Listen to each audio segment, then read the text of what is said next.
Peace and blessings, everyone. Welcome to the digital church space of the First Spiritual Church of the Rio Grande. My name is Reverend Tate, astrologer and mystic, and I want to let you know, no matter how you identify, no matter where you are, and no matter who you are loved infinitely, immensely, and totally. Now, in this podcast, we go through a little bit of centering, some classic hymns, choral music, and any other variety of sacred music, and we may cover the upcoming astrological transits, have a few channeled messages, and pray for the world. If you do not want the full experience, timestamps are included with this file in the About section, so skip ahead or around as needed.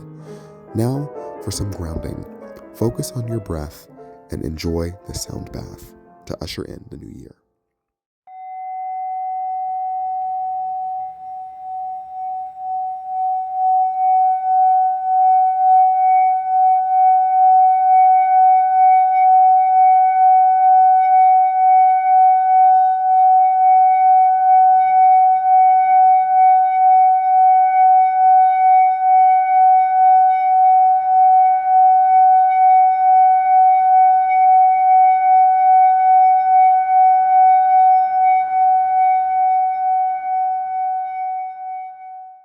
The upcoming year, hot on our heels, is numerologically reduced to a 9. Nines in numerology are a fascinating number, primarily because of the transmutative and adaptive nature of 9.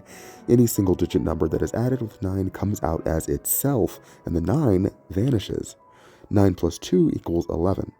In numerology, we add the two digits of a double-digit number together, which means 1 plus 1 equals 2, 9 plus 5 equals 14, 1 plus 4 equals 5, and so on and so forth. This lends to the number 9 sometimes being associated with endings and climaxes, as it spells transition and the end of the single-digit sequence. However, 9 is deeply humanitarian. It gives itself fully to others. This number seeks peace, reconciliation, and resolution to disharmonious conditions. This year is going to be all about humanitarianism, philanthropy, and collectively relearning compassion for one another and all living things. It's going to be a big year for activism and being called to stand up for humanity. With 9's influence, this year will also be unfortunately steeped in death. 9 is ruled by the planet Mars, and sometimes to make peace, we must make war. There is a dichotomy of war and peace being established in 2025 around how we use power and what it means to be powerful. The tarot associated with this year is the Hermit and the Moon. This configuration is very informational. This year is about epiphany, secrets being revealed, the unseen, and going forward. On a collective level, we can see a deeper desire for religion or spirituality, increased psychic phenomena, and otherworldly occurrences, especially with Pisces and her ruler of Jupiter. We may also be dealing with the environment a lot in 2025, with the Hermit being Virgo, and the Moon, as I said, being Pisces. Astrologically, this is a year of massive changes, with many generational and intergenerational planets changing their signs after some time. Uranus is shifting into Gemini, Neptune into Aries, joining Pluto in Aquarius, Jupiter in Cancer, and Saturn in Aries. This is a massive year of change, especially regarding communal travel, neighborhoods, and information exchange. We are entering a new era of spiritual awareness as we turn towards war and death for spiritual inspiration in this time of expanded home place, luck, and abundance regarding indigeneity and ancestral traditions. We are becoming the stewards of humanity that we were always meant to be in the face of catastrophe. We are becoming more self-sufficient. The tension here is being called the collective, but needing isolation. This year as a collective, will we come together and float or break apart and sink? The cards pulled for 2025 are the 7 of Wands reversed, 2 of Cups, Queen of Cups, and the 3 of Swords. Now, this year we are tired. We've gone through it collectively. Many of us are done trying, but the good spirits are calling on us to keep on going. Yes, there will be heartbreak, but we must come together to nurture ourselves and each other this year. This is all about taking care of family, spiritual awareness, compassion, and being community leaders through ancestral folkways. We are being given the opportunity this year to really cultivate divine connections with others, but we must not give up. This year is all about perseverance, new connections, and heartbreak. January of 2025, astrologically this month carries themes of reflection, spirituality, magic, dreams, and enchantment. The Sun in Capricorn lends an energy of sobriety and forethought. We are looking ahead, however, with the abundance of Pisces in the sky this January. We are looking ahead with our head in the clouds. We are starting off the year with Mars in retrograde motion, yet despite that, we are entering into January and into a fresh, new energy. The second day of the month, Venus moves into her exaltation of Pisces, where she will remain until February 4th. This energy brings an optimistic, hopeful, and dreamy quality into January, and with Vesta entering Scorpio on the 3rd, making a trine to Venus, and then Mars re-entering Cancer on the 6th, there's a very dreamy, spiritual, and ethereal quality to January with the abundance of water. Towards the second week of January, Venus in Pisces enters a square configuration with Jupiter, showing a time of excess and a clashing of morals and values. This denotes issues with the global trade and commerce. This also shows value clashes in a court of law and justice significantly in January, and along with the Sun being conjunct Pallas Athene until the 20th of January, karmic justice against rulers and kings, artists, and children will be incredibly present this January. This will all be while Saturn is still in Pisces, who is the ruler of Capricorn. Mars is trine Neptune, marking a time of increased flooding, rain, and snow for the month of January. Be prepared for lots of spiritual activity and cold, political intrigue, and powerful new beginnings as the Sun enters Aquarius, bringing a needed analytical calm to everything towards the end of the month. This month goes to the bubbling of geopolitical conflict regarding potential warfare and incredible feats of activism. January kicks off with an unexpectedly positive energy in the cards. I pulled the Fool, the Six of Wands, and the Page of Cups. This absolutely surprised me, I'm not gonna lie. There's been a pervasive feeling of hopelessness in the collective air, but this reading denotes genuinely positive new beginnings, taking leaps that lead to success, and emotionally fulfilling new endeavors and projects collectively. There is a collective sensation of overcoming and looking to the future here, and there's almost this feeling of momentum building. We have 2 cards from the Suit of Wands and an air card being the Fool. There is forward direction and unexpected surprises, with Uranus ruling the Fool. February of 2025. The energy in February starts with a strong directional and forward-moving energy, with Venus almost immediately entering Aries and Jupiter going direct on the same day. This creates a feeling of power, initiation, and progress. Venus enters into a sextile with Pluto, showing a revolutionizing energy with how we handle our money. This is a life and death cycle of how we handle our values collectively, and also the art and beauty industry in February. Despite all of this dreamy energy that is a layover from January, there is an alertness as though things are waking up collectively this February. But the strong Neptune influence denotes illusions and lies. The full moon on the 12th is tightly square Uranus, showing a moment of shock and intense unexpectedness surrounding the realm of celebrity and the uber wealthy. With the Sun significator in Pisces, this can involve drugs, spirituality, incarceration, or mental trials. This full moon happens when Mercury is opposite the moon, which denotes new ways to connect coming forward this February on social media. The themes of activism and liberation proceed, and on the 23rd, Mars finally goes in direct motion after a very long period of retrograde. We have thought long and hard about our desires. We've looked at what we've internalized, and we are releasing it. February is when we're being let loose. It's going to have a freshness with a lot of things going on with celebrities in the realm of art and beauty. We can expect innovations and makeup, conflict in the world of cosmetics and fashion, and a hazy confusion in the world of politics and law. The cards of February speak of collective forward movement. However, we need to be reminded of something that seems too good to be true with the 10 of Cups in reverse. It's probably not true if it seems that good. There's something where we are being called to hear our intuition and trust our inner voices, and we're too hopeful or optimistic about a collective situation. This could easily involve home life, nationalism, and national identity. We are being called to take care of ourselves physically. Now is the time when environmentalism and health discoveries will be heightened. Things finally start taking off into a direction. But slow down, everyone. We don't need to wreck. March of 2025. March marks a very intense month. Starting with Venus going retrograde in Aries, March is an eclipse portal as well, so this marks a time of major changes and transitions of our collective relationships with money and our values and interpersonal relationships. Being joined with Mercury in Aries, this is a time of incredible strife, discomfort, and conflict, but it's an incredibly spicy time and a significant time of getting caught in messy whirlwind romances. Venus and Mars will be loosely square the first week, showing a time of consuming and confusing desires and passions that create conflict and strife. The Sun is trine Mars in Pisces, bringing in a powerful flow of energy and direction. Vital energy is present here, and we see conflicts rising and escalating in a productive way. There's a lot of bluster and anger, especially with Venus out of commission. This anger and conflict is exacerbated by Mercury entering retrograde on the 15th, when the Sun enters Aries on the 20th, and Juno goes retrograde on the same day. It's like Spirit is screaming relationship problems for the collective. This includes revolutionary energy being directed towards corporations and bureaucracy during this time. After all, it's also eclipse season, and we can expect significant changes in leadership on and around the 14th and through the 30th. These eclipses are on the axis of healing, restoration, and sacrifice. We can expect endings in the world of environmentalism, academia, the medical industry, and in data collecting sectors. This is going to be an incredibly hectic and polarizing time when it comes to our relationship to business, bureaucracy, and the government. Towards the end of the month, that same dreamy energy returns when Mercury and Venus re-enter Pisces, and Venus and Neptune exits Pisces for the first time on the 30th of March and will be sextile, a configuration with Pluto. We are completely revolutionizing and changing how we dream and what we fantasize, what we idealize, and how we engage the spirit world this year and the coming few years ahead of us.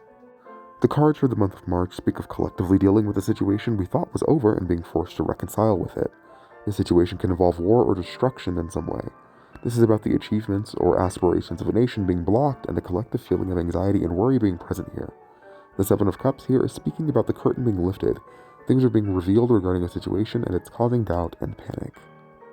April of 2025. Now, April is when things are put back into place, so to speak. The energies of March are consistent and brought more into clarity on the 7th and 12th when Venus and Mercury go direct in Pisces. This is a phenomenal year for social media engagement and new projects on a global stage. We're going to be going back and getting back into the swing of things with this configuration and hopefully smoothing things over and connections and situations we found ourselves in during this collectively difficult period. The third week of April is when things really start picking up. And difficulty arises when the Sun enters Taurus and Mars enters Leo and forms a T-square with Pluto in Aquarius, bringing in shocking and intense energy around power, hierarchy, money, and social activism. This energy diminishes around the end of April.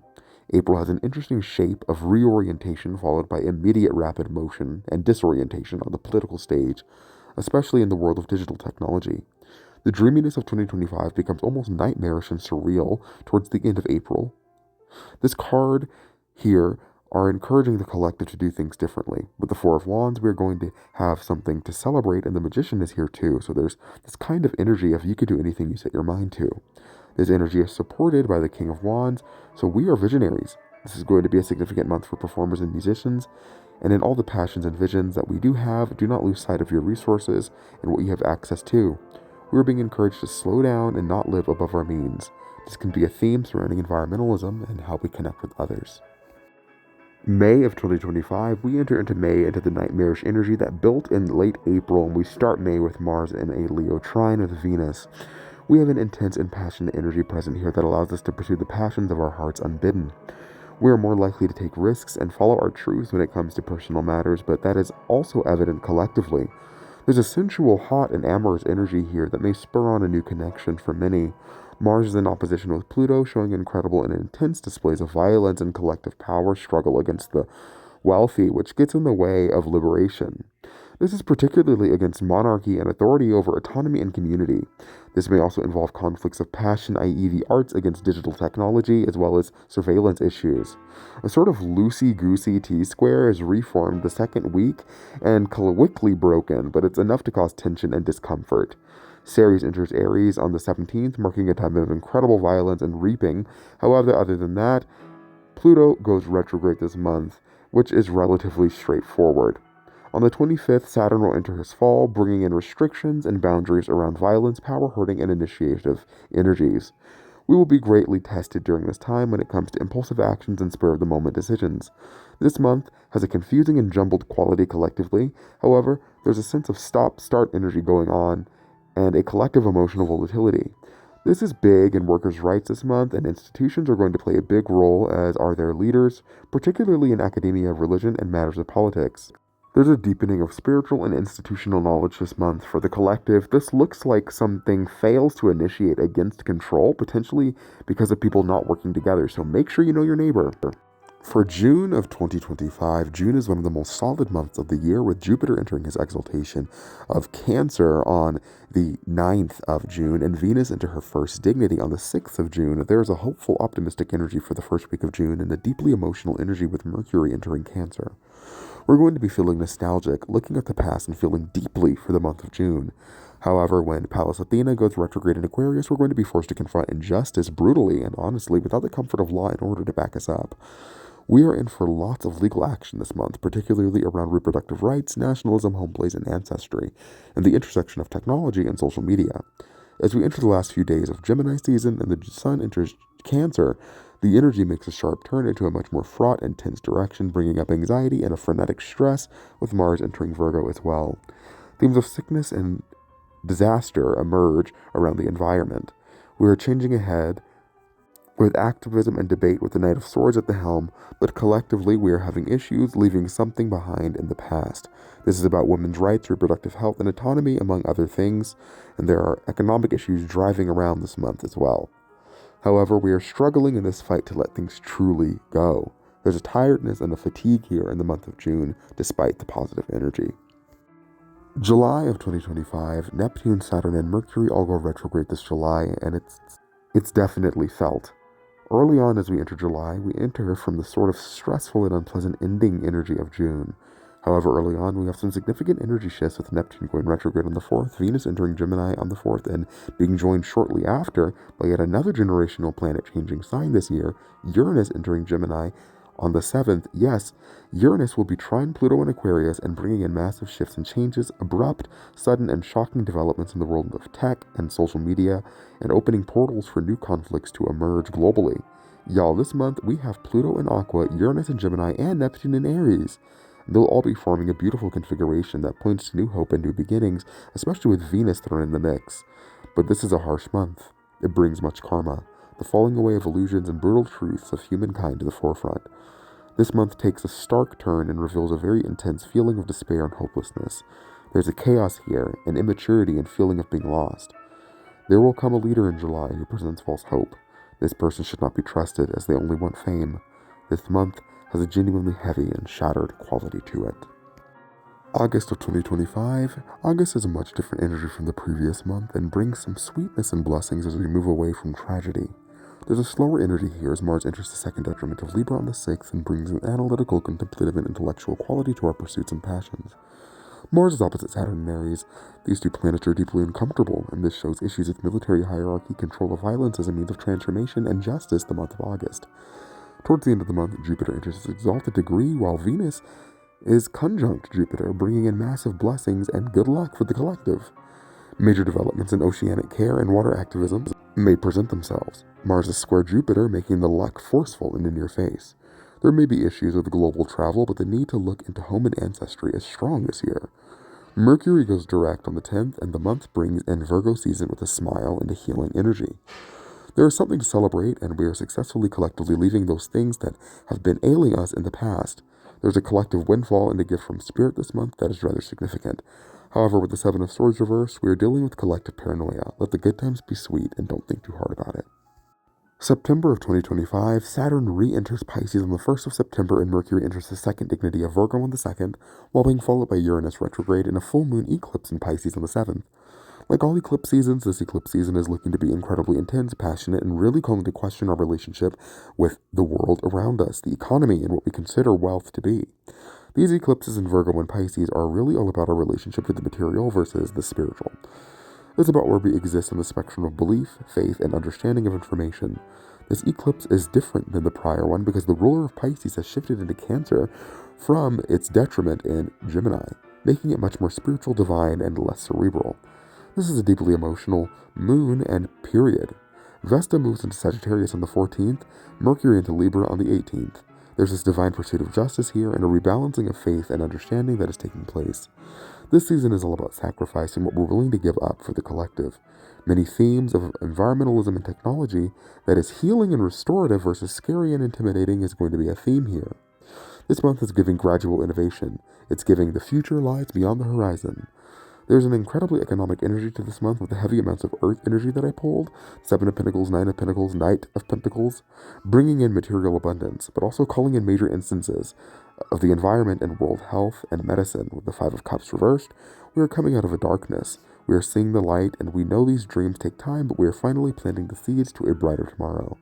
This is a genuinely solid energy here to work with for planning, even though there's an overindulgence and laziness with the 9 of Pentacles reversed, but haven't we earned it? October of 2025, press pause because the percolating good vibes are momentarily on hold.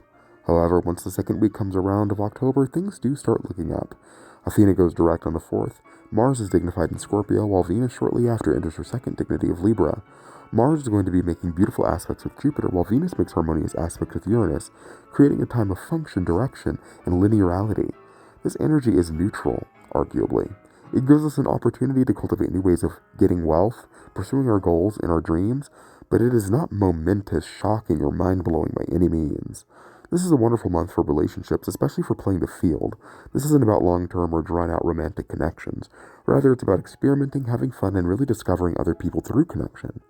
When the Sun enters Scorpio, he will be square Pluto, showing the time when the energy feels more fraught, and trends we're going to be forced to face regarding our fears collectively. Fears, particularly around conspiracy, violence, and the darkest parts of the human psyche. There is a disappointment in the month of October. The High Priestess reversed makes her return and brings the Three of Swords. There was something or someone staring at us in the face, potentially a female leader that we thought was something, but she is exactly what we already knew she was. With justice, things will be brought to justice, but we can also expect disappointment in a court of law. Don't fly off the handle. Things take time to develop. Now for November of 2025, in November everything returns to where it was regarding our generational planets except for Pluto. Neptune re-enters Pisces, Uranus re-enters Gemini. It's a reintroduction to the themes that we've already grappled with, but giving us the experiences that we've gained in a different circumstance and in a different lens. For many people, this is going to be an incredibly pleasant experience, going back to what's familiar and comfortable, old places, people, and things they can come back to this month in a positive and hopeful way. Saturn and Jupiter are trying the whole month, creating a positive and uplifting and hopeful energy that is hopefully also productive in regards to systemics and structural things. This is a big fat treat of a month. We're being forced to rest, introspect, and think spiritually. Illusions are falling away, and we're handling the truth. There is emotional fulfillment and satisfaction collectively. The month starts off jovial, optimistic, and happy with all that Sagittarius influence. However, with Mercury going retrograde on the 9th, shortly followed by Jupiter going retrograde on the 11th, that energy changes rather dramatically. However, this is a Jupiter retrograde during Sagittarius season, while Jupiter is exalted. This is about rediscovering hidden blessings, looking back at things you might have missed or opportunities you may have felt that you've missed. You're being given the second chance that you've always wanted. Mars enters Sagittarius on the 4th, showing an adventurous, spiritual, and deep quality throughout the month. We're going to be philosophical and really looking into the meaning of life together. We can expect violence towards students, teachers, politicians, and judges, as well as a fixation on travel this November.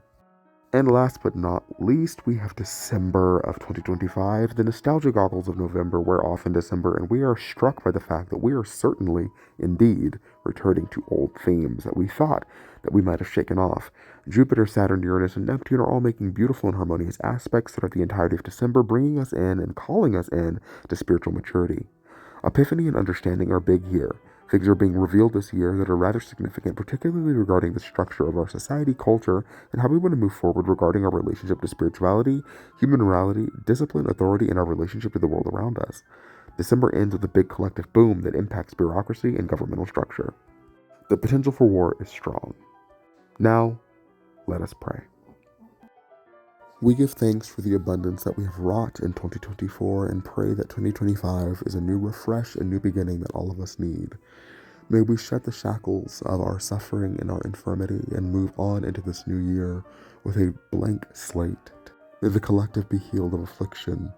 May those wronged in underserved and underdeveloped places be healed and restored. May colonialism cease and imperialism perish. But the virtue of all creation and our ancestors, may it be so. Ashe and amen. Now go forward and enjoy 2025. And you know I had to do it to him.